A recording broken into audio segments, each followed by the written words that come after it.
विभाग ई का प्रश्न 6। वर्ष 2010 के सापेक्ष में वर्ष 2015 में गेहूं का मूल्य में 70% वृद्धि होती है और चावल के मूल्य में 40% वृद्धि होती है। बाजरे के मूल्य में 25% कम होता है, जबकि तेल का मूल्य 40% बढ़ता है और घी के मूल्य में 5% कम होता है।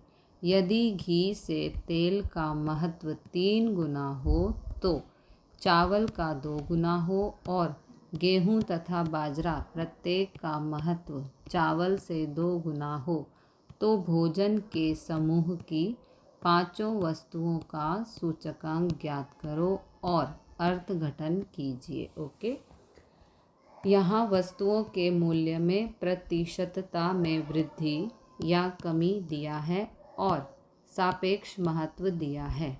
वह वस्तु का महत्व भार W निश्चित करता है।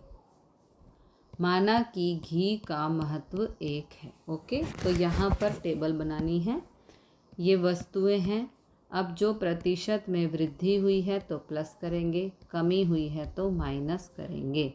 ओके, तो गेहूं में 70% की वृद्धि हुई है इसलिए प्लस, चावल में 40% की वृद्धि हुई है प्लस, बाजरे में 25% की कमी हुई है तो माइनस, तेल में 40% की वृद्धि हुई है तो प्लस 40, घी में माइनस यानी कि कमी हुई है 5% की तो माइनस। ओके, तो सूचकांक ज्ञात करने के लिए अगर जो प्लस है तो 100 प्लस करेंगे, अगर माइनस है तो 100 माइनस करेंगे। तो यहाँ 100 plus 70, 100 plus 40, 100 minus 25, 100 plus 40, 100 minus 5, ये आ गया सूचकांक। ओके, अब इस सम में भारांक यानी कि W फाइंड करना बहुत इम्पॉर्टेंट है। देखो कैसे, माना कि घी का महत्व 1 है। ठीक है, तो यहाँ से पढ़ते हैं।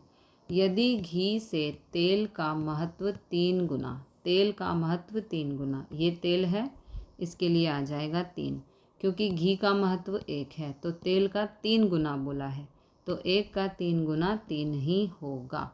आगे कहा है तथा चावल का 2 गुना हो, तो ये चावल है इसका हो गया 2 गुना, 1 का 2 गुना 2 होता है।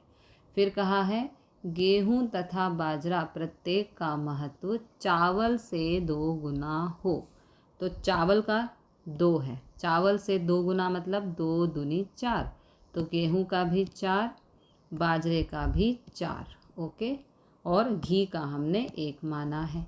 अब भारांक का टोटल ये रहा। फिर हमें फाइंड करना है IW। I को W से गुणा 170 गुणा 4, 140 गुणा 2, इस तरह से इन सब का टोटल ये रहा। भोजन समूह का सूचकांक, इसका ये सूत्र है, यहाँ पर वैल्यूज़ पुट करेंगे, ये आंसर आएगा। भोजन समूह की वस्तुओं में 126.79 में से माइनस करेंगे 100 को तो आंसर आएगा 26.79% वृद्धि हुई है।